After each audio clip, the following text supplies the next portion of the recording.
जय हिंद साथियों, नमस्कार। आप सभी का स्वागत अभिनंदन है। देखिए, आज एक बहुत ही महत्वपूर्ण त्यौहार है आज का, और ये त्यौहार होने वाला है करवा चौथ। इस त्यौहार से हमारे एक हिंदू कल्चर के अंदर बहुत गहरा संबंध रहा है। महिलाओं का इस त्यौहार से काफ़ी अटूट रिश्ता रहा है, और कहा जाता है पति पत्नी का एक जो आपसी संबंध है, उस संबंध को और गहरा करने के लिए आज का ये करवा चौथ का पर्व जो है बड़े हर्षोल्लास के साथ पूरे राजस्थान में मनाया जा रहा है, मनाया जाता है और मनाया जाता रहेगा, और मनाते हुए आ रहे हैं। अब आज के लिए करवा चौथ स्पेशल क्या होने वाला है, इसके बारे में हम डिटेल से जानकारी लेंगे। देखिए, मैं उन सभी कुंवारी और शादीशुदा महिलाओं को करवा चौथ की ढेर सारी शुभकामनाएं देना चाहता हूं। आपके पति की 100 वर्ष की आयु हो और आपके पति को आप 7 जन्म में अपने साथ पाएं, ऐसी मैं करवा चौथ से आप सभी के लिए दुआ करता हूं। आज हमारा जो ये स्पेशल सेशन रहने वाला है, यह स्पेशल सिर्फ और सिर्फ करवा चौथ स्पेशल रहने वाला है। तो आज का ये जो दिन है, इस दिन की वैसे काफ़ी रील्स वायरल हुई, काफ़ी वीडियोस बनाई गई हैं, काफ़ी मजाक बनाया गया है इस त्यौहार का। लेकिन मैं यहाँ पर आपको यही कहना चाहूँगा कि इस दिन के उपलक्ष्य में आपको ये जो दिन है, ये क्यों एक्चुअल में फेमस रहा है, कौन है एक्चुअल में चौथ माता, उसके बारे में हम जानकारी लेंगे। तो आज हम बात करने वाले हैं चौथ माता के बारे में। चौथ माता कौन है, बात करते हैं। देखिए, बात करेंगे आज हम चौथ माता के बारे में। चौथ माता, देखिए, चौथ माता की जब भी बात आती है तो प्यारे विद्यार्थियों, आपको याद रखना है कि चौथ माता का जो मंदिर बना हुआ है, ये कहाँ पर है। तो पहला प्रश्न पूछा जाएगा, चौथ माता का जो मंदिर है, यह एक्चुअल में मंदिर बना हुआ है आपके चौथ का बरवाड़ा। कहाँ पर है? चौथ का बरवाड़ा। चौथ का बरवाड़ा कहाँ पर है? तो याद रखना, ये है सवाई माधोपुर में। चौथ का बरवाड़ा सवाई माधोपुर में मंदिर बना हुआ है चौथ माता का। जैसा कि आप सभी जानते हो, यह कंजर जाति की क्या है? कुल देवी। कंजर जाति की क्या है? ये कुल देवी। कंजर जाति की कुल देवी है।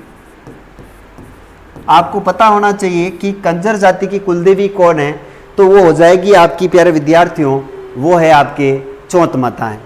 कहा जाता है कि ये जो चौथ माता है, इसके मंदिर में इतनी सीढ़ियाँ बनी हुई हैं कि भाई साहब, आप सीढ़ियों को चढ़ते चढ़ते थक जाओगे, है ना। इतनी सारी सीढ़ियाँ, आप कभी गए हो तो आपको पता होगा। जो सवाई माधोपुर में रहता है वो अच्छी प्रकार से जानता है कि चौथ माता का जो मंदिर है वो सवाई माधोपुर के लिए कितना महत्वपूर्ण स्थान रखता है। अब यहाँ पर देखा जाए तो जो चौथ माता मंदिर है, ये सुहाग की देवी भी कहते हैं इसे। याद रखना, चौथ माता को हम क्या कहते हैं? इसका उपनाम है, इसे कहते हैं सुहाग की देवी। क्या कहते हैं? सुहाग की देवी के नाम से हम जानते हैं। इसका जो मेला लगता है, याद रखना, चौथ माता का जो मेला बढ़ता है, ये मेला लगता है माघ माह में। कब लगता है? याद रखना, माघ माह। और माघ माह की तारीख है कृष्ण चतुर्थी। माघ माह की तारीख है कृष्ण चतुर्थी को मेला लगता है। कृष्ण चतुर्थी को क्या लगता है? मेला लगता है।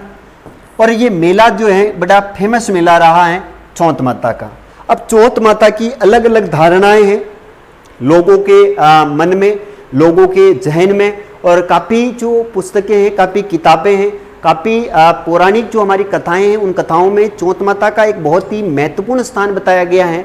हमारे हिंदू सनातनी संस्कृति के अंदर ऐसा कहा जाता है कि चौथ माता की अगर आप पूजा कर रहे हो, तो चौथ माता आप जिसके लिए उपवास रखे हो, चाहे आप जो है निर्जल व्रत रखा हो, निराहार व्रत रखा हो, चाहे किसी भी प्रकार से व्रत हो, आप प्रत्यक्ष रूप से किसी और के लिए काम कर रहे होते हैं। ये चीज़ सही भी है कि जब भी हम कोई काम करते हैं और उसमें अपना स्वार्थ नहीं होता है, और वो हम किसी और के फायदे के लिए काम कर रहे होते हैं, तो भगवान उस चीज़ को करता है, यकीनन करता है। आप कभी मंदिर में जाना और ये भगवान से मत कहना, ये भगवान मेरे को धन दौलत दे। आप ये कहना कि हे भगवान, मेरे पड़ोसी को इतना धन देना कि वो बहुत अमीर हो जाए जीवन में। अब अगर आपका पड़ोसी अमीर हो जाएगा तो भाई साहब आप तो वैसे ही अमीर होंगे ना, क्योंकि गरीबों के पास में कौन रहता है, कोई नहीं रहता है। आप जब अमीरों के पास में रहोगे तो आप स्वयं भी अमीर होंगे। तो किसी और को मांगने से भगवान हमें देता है, भाई साहब ये इसके मांग रहा है तो इसे अमीर बनाए। यहाँ पर यही है, भूखा रहकर एक स्त्री क्या करती है, एक महिला क्या करती है, अपनी पति की लंबी उम्र के लिए व्रत रहती है। और जब रात्रि में चांद निकलता है, उस चांद को देखने के बाद वो जल ग्रहण करती है। यानी ये एक प्रथा है कि भाई साहब चांद जो है वो जब निकलता है ना, तो उस समय वो एक विशेष प्रकार का एक उसमें तेज होता है। और जब वो विशेष प्रकार का तेज होता है और वो महिला जो है पूरे दिन अपनी चौथ माता को यही कहती है कि मैं अपने जो पति हैं, मैं जिसे अपना सब कुछ मानती हूँ, वही मेरे जीवन का सबसे आखिरी बिंदु है और सबसे प्रारंभ बिंदु वही है। आप जिस प्रकार से चांद जो है वो युगों युगों से जिस प्रकार से देश और दुनिया को एक शीतलता प्रदान कर रहा है, वैसे मेरे पति भी जो हैं जब तक मेरे प्राणों में सांस है तब तक वो मेरे जीवन में मेरे साथ रहें। और यह जो है इन्हें चौथ माता और चंद्रमा जो हैं वो लंबी आयु प्रदान करें। इसलिए ये व्रत की कुछ धारणाएं हैं। चौथ माता का विशेष महत्व है और चौथ माता का विशेष संबंध देखा जाए तो चांद से भी जोड़ा गया है, क्योंकि चांद को देखकर ही व्रत उपवास खोलते हैं। तो भाई साहब ये पौराणिक कथाएं अलग अलग मान्यताओं के अनुसार अलग अलग हैं।